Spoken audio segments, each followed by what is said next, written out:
Laos அப்படின்னு ஒரு ஞானி இருந்தார்.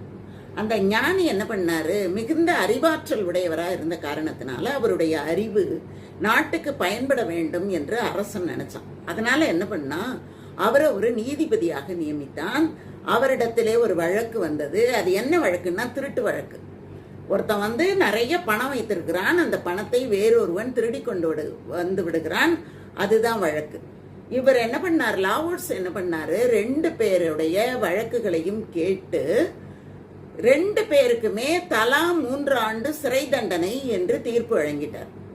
அரசன் கூப்பிட்டு கேட்டான், இது எப்படி நீங்க இப்படி ஒரு தீர்ப்பை கொடுப்பீங்க? திருட்டு கொடுத்தவனுக்கும் அதே தண்டனை, திருடனவனுக்கும் அதே தண்டனையா அப்படின்னு கேட்கும்போது அவர் சொன்னாரு, அவ்வளவு சொத்துக்களையும் ஒருவன் குவித்து வைத்துக் கொண்டிருந்தால் இல்லாதவனுக்கு எடுக்க வேண்டும் என்ற எண்ணம் தானே வரும்.